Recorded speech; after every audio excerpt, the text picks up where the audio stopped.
want the details of that, I'm willing to share that with you, of how Strong did this to control the whole process.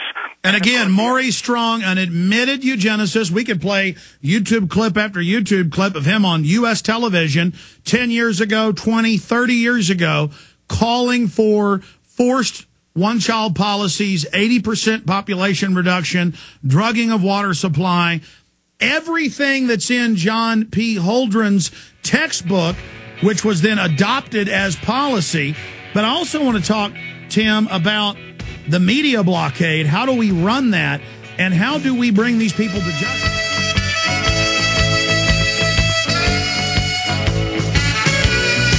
I'm going to open the phones up for questions specifically on ClimateGate for climatologist Dr. Tim Ball, top-time climatologist. 1-800-259-9231. 1-800-259-9231. For Al Gore, words are one thing, lies. He premeditatedly is making all this money off of this. George Soros is openly funding it. They're saying it's like Holocaust denial. They're talking about in the emails how to persecute people, how to block their papers from being published, which destroys scientists. I mean, civil lawsuits should be immediately filed by the people that have been harmed. This is racketeering. It's powerful institutions and governments in the emails getting together to block FOIA requests so the documents being requested wouldn't be released because scientists were going, well, your data doesn't match up to what these weather stations said it was. Shut up. We're not going to release it. You're funded by the oil companies. When it's actually a lot of big oil companies financing this. Dutch Roll, Shell, BP, all these big money interests are actually behind this. Dr. Tim Ball, I want to get more into the science and whatever issues you want to cover because you're the brain on this. But I specifically want you to talk about justice and also by bringing these people to justice, by suing them, by criminal charges. But government is behind this, so they probably won't. We will then further force this out into the open and start getting really aggressive with these people that want to tax us and control us and run our lives. Dr. Tim Ball. Yeah, well, I couldn't agree more. And by the way, in a recent Newsweek story, Al Gore said facts are not enough. Well, sorry, Al, the facts are enough, and they're not in your favor. But John Coleman, who was the founder of the Weather Channel, there was a rumor around that he was going to bring a lawsuit against Gore, and it would parallel what you've just been talking about, on a charge of fraud. And the grounds was that here Gore had gone out and said that CO2 and carbon, as it's incorrectly called, is a serious problem, and that we've got to get rid of it. We've got to deal with it. And he then turned around and, of course, set up the sale of carbon credits, and therefore that constitutes fraud because you falsely create the problem and then profit from it.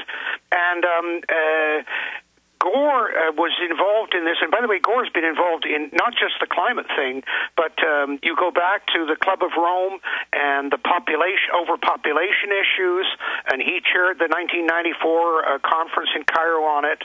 But the whole Gore issue of making profit. In 1998, there was a conference, or a meeting, I should say, in the White House with Bill Clinton, Al Gore, Lord Brown of British Petroleum, and of course you see them putting out ads and so on. And then the fourth person was Ken Lay of Enron.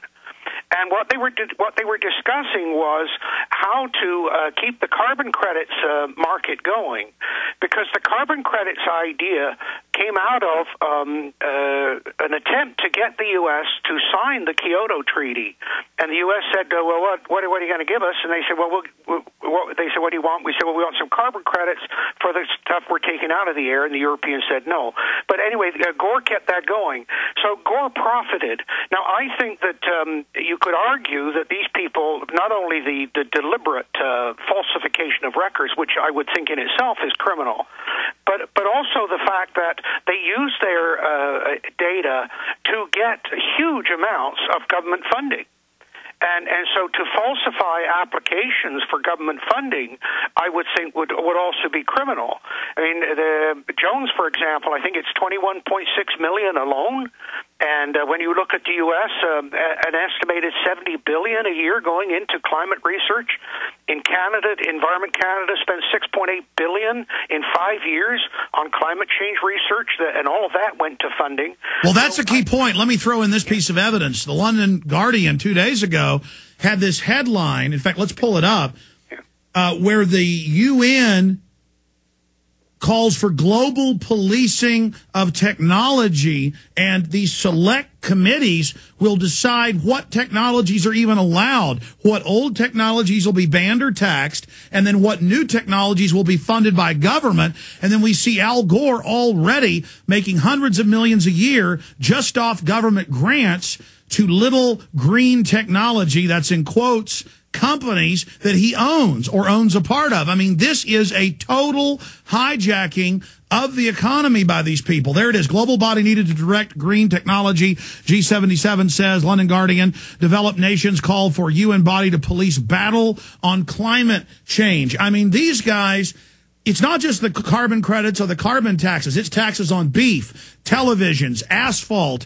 more than one child, just literally water. I mean, they're announcing, people think they're under taxes now. Notice, right as the banks implode the economy, the very same banks are now financing the green takeover. It's not green.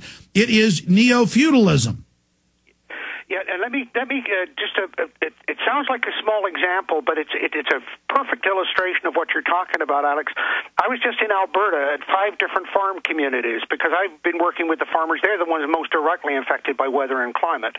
And prior to my presentation, and it was sort of a dog and pony show, but there was a company selling carbon credits to the farmers. And you say, okay, fine, there's a business opportunity, and you guys are taking advantage of it. That's the way the free market works.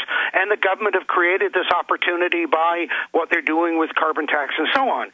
But when the farmers started to hear from this private company, because one of the farmers said, well, if I tell you that I'm planting this crop or I'm doing that in order to get to sell carbon credits, how are you going to know that I'm being honest about it? Well, the guy just said, well, hang on a minute. He said, first of all, we've got data on every single farm in Western Canada. He said, we know the precise size of your farm. We know the acreage. We know what you planted. We've got access to land titles. We've got access to your whole budget and funding of your farm. And then one farmer popped up and he said, well, you know, I took some of the government money because I'm in forage crops. And they said, oh, you could reduce methane if you take this money. The next thing he knew, there was a government agent on his farm telling him what he could grow and his crop rotation. So we've already got illustrations of the degree to which this infiltrates down to the individual and the individual. Let me stop you again, though, and ask you this question, because you're so knowledgeable on all these subjects. You've been in it for decades. Dealing with this, we see the NFL, we see Hollywood, we see News Corp, we see almost every major Fortune 500 company, the oil companies, the banks, all behind this. Green propaganda everywhere. Electric cars, windmills, things that sound great. Advancement. They have a sugar coating on this takeover of things that sound reasonable, but that's all just window dressing. They're not going to stop now because we've caught them in all this fraud. They're going to continue because the entire power structure has admitted that this is the main funding mechanism and regulatory global control for world government, as Maurice Strong and Al Gore and the new head of the UN, the new Ban Ki-moon, the new head of the EU, Von Rompuy, they admit this is the key to their whole world government. They hadn't expected us to be this effective. They thought they'd just call us Holocaust deniers. You know, if you call Obama a socialist, you hate black people, has nothing to do with it. This isn't working anymore. So knowing them, what do you expect them to do? Go to some new crisis? You know, they're now saying the oceans are going to turn into acid. I mean, are they going to say that, I mean, what's their new fraud going to be? And how do you see them countering this?